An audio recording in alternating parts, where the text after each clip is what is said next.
Hoy le encuentro a la profesora Marisa Massa, que está con nosotros aquí, para charlar desde el living, mientras los chicos hacen la tarea. ¿Qué tal? ¿Cómo le va? Bien, muy bien. Bueno, ¿cuál es...? Gracias por la invitación. No, al contrario, gracias por venir. ¿Cuál es su visión? Usted que ha sido funcionaria, que ha trabajado en exámenes como estos, también en otro momento. ¿Sirve o no sirve? ¿La evaluación externa? Ajá. La evaluación externa es un dato más que tenemos para tomar medidas políticas o medidas áulicas.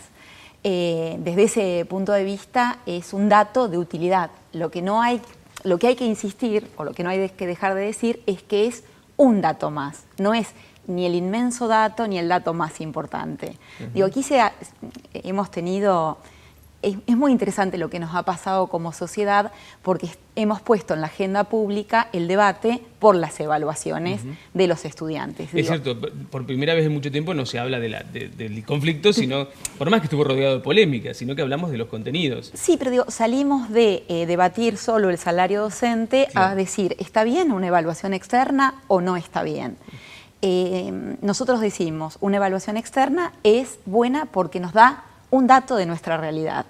Lo que ocurre, y bueno, yo lo vengo repitiendo bastante en los últimos días, es muchos opinamos que no es el momento de una evaluación externa. Y no es el momento, y además pareciera que hubo algunos dichos que perjudicaron a esta evaluación, ¿no? Yo no sé qué le pasó a usted cuando leyó que el ministro de Educación de la Nación decía la semana pasada nuestro sistema educativo es una fábrica de chorizos. Sí. Entonces, eso es, para mí fue irrespetuoso, fue un acto violento, tal vez lo hizo para hacer reaccionar, me parece que no es el modo. Como tampoco ha sido el modo esto que él ha dicho, pasemos de un Falcon a una nave espacial. Digo, si vamos a hablarle al pueblo, digámosle lo que queremos decirle. Tenemos que mejorar, siempre hay que mejorar en el sistema educativo. Lo dijo en un foro empresario, digamos, también, ¿no? Como lo dijo, reconociendo la falencia. Sí, lo dijo en un foro de empresarios, pero me parece que como ministro hubiese podido utilizar una imagen más bella que una que nos ponga en un lugar de hacer embutidos, ¿no? Un cuestionamiento. Yo hablé con una docente ayer o antes de ayer en la radio que decía que el gran problema que ella le encontraba era el contexto en la que se desarrollaban las pruebas, porque decía que no había que dejar de lado que no era lo mismo que ese examen se lo iban a tomar a un chico en una villa, en la escuela rural, una escuela del centro. Bueno, ahora estuvimos hablando hace un momento con Antonio Tardelli de algo semejante, ¿no? Y yo digo lo mismo. Hay una discusión que es técnica y hay una discusión que es política. La discusión técnica es, ¿la prueba está bien hecha? Y uno responde que sí, que puede ser mejorable, por supuesto. Siempre que hablamos de actos humanos, los actos humanos son perfectibles. Es una buena prueba, responde a los criterios internacionales para medir resultados. Esto hay que decirlo como instrumento de evaluación. Y es un instrumento para una república, para un país. Porque nosotros decimos, los chicos de Ushuaia tienen que aprender lo mismo que los chicos de La Quiaca. Sí, ¿por qué? Porque nosotros tenemos lo que los pedagogos llamamos núcleos de aprendizaje prioritarios. Es decir, donde está establecido lo que tienen que aprender. Todos los chicos de tercer grado tienen que saber multiplicar, tienen que saber dividir. Sí, ahora, los chicos que viven en nuestro centro de la ciudad de Paraná aprenderán a multiplicar y a dividir de una manera o con otros recursos y con otros hasta elementos concretos que los chicos que viven en la periferia. Pero en los mismos tiempos, porque la maestra con la que hablé me decía, yo recibo alumnos que se me duermen en el aula cuando no están drogados, es porque pasaron la noche en vela, porque el papá le quería golpear la puerta a la mamá, porque no sé qué. Decía, seguramente no tienen el mismo nivel de aprendizaje por los tiempos.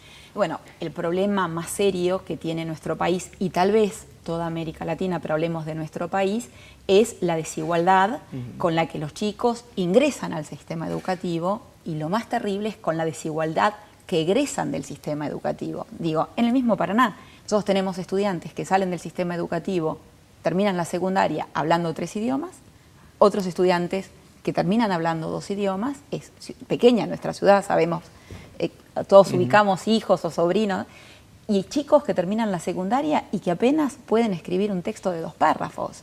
Sí, esta desigualdad es el gran desafío que tiene el sistema educativo nacional latinoamericano, que es zanjar esas diferencias. Porque la verdad es que los humanos no hemos creado otro lugar en el que se pueda trabajar la igualdad. Lo que pasa es que hace mucho tiempo que la igualdad ha quedado en el horizonte y en realidad nosotros pretendemos la igualdad en el piso, ¿verdad? ¿Esto servirá para avanzar en ese sentido?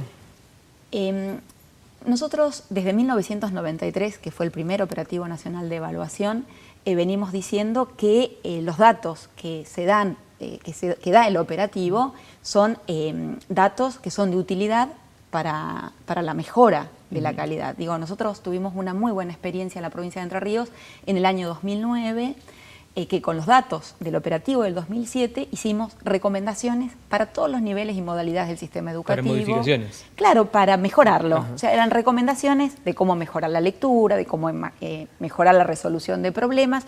Digo, tomando los resultados que tuvimos en el 2007, dándole recomendaciones a los maestros. Otra desigualdad notoria y tal vez evidente, volviendo a lo que usted planteaba recién, es la cantidad de días de clase. Un chico de una escuela pública y una escuela privada indudablemente tienen diferente cantidad de días de clase. Y bueno, eso es algo que también irrita que en este momento el Ministerio de Educación de la Nación priorice una evaluación cuando nosotros tenemos en nuestra provincia, para hablar de lo más cercano, que no estamos garantizando los 190 días de clase porque estamos en 13 días de paros sin contar las asambleas. Y como usted bien dice, los estudiantes que van a las escuelas del Estado han tenido paro y no han tenido esta cantidad de días de clase, y los chicos que van a escuela privada, en su mayoría, sí han asistido. Ahí tenemos una desigualdad simple y que vemos a primera vista. El examen igualmente tiene algunas preguntas de contexto. Claro, el examen tiene preguntas de contenidos, es decir, los chicos saben sumar, y tiene preguntas que que tienen que ver más con el desarrollo de algunas competencias. Por ejemplo, resolución de problemas. Digo, ¿un chico de tercer grado puede resolver un problema? ¿Sí o no? Esos son contenidos y competencias o capacidades que la escuela debe desarrollar, que están dichos también en los contenidos mínimos y en los núcleos de aprendizaje prioritario. Y trae también unas preguntas donde se trata de saber el contexto en el que están los estudiantes. Por ejemplo, los vedores, los directores de escuela que ahora han actuado de vedores, también tienen una hoja en la que tienen que responder. Lo que pasa es que ahí sí, en lo que se le ha preguntado a los vedores, uno desea que esas preguntas se mejoren porque puede dar lugar a respuestas ambiguas. Cuando se le pregunta por qué los chicos dejan la escuela o por qué los estudiantes dejan ir a la escuela, tiene 4 ítems, siempre tienen 4 ítems o posibilidades de respuesta, y uno es por propuestas pedagógicas inadecuadas. Y una directora de escuela primaria que aprecio y admiro decía, bueno, pero los chicos, algunos se van de la escuela porque los padres consideran que aquí somos muy exigentes. Entonces digo, propuestas pedagógicas inadecuadas también es un nivel de exigencia que los padres a veces no quieren para los hijos. Sí, ¿no? Es una respuesta ambigua, es cierto. ¿Cuándo se supone que vamos a tener los resultados de esto? Bueno, la directora nacional de evaluación ha prometido que van a estar en marzo del año que viene. Es una promesa difícil de cumplir, que así sea para tener resultados.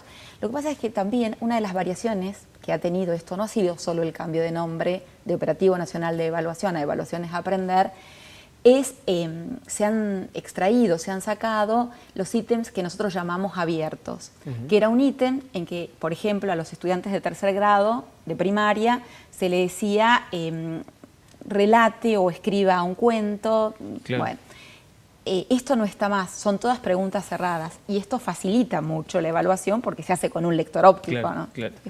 Profesora, muchísimas gracias por la visita y ojalá la tengamos pronto por aquí. Encantada, un gusto. Muchas gracias. La profesora Marisa Massa con nosotros ayudándonos a entender. Ahora me voy a ver la prueba.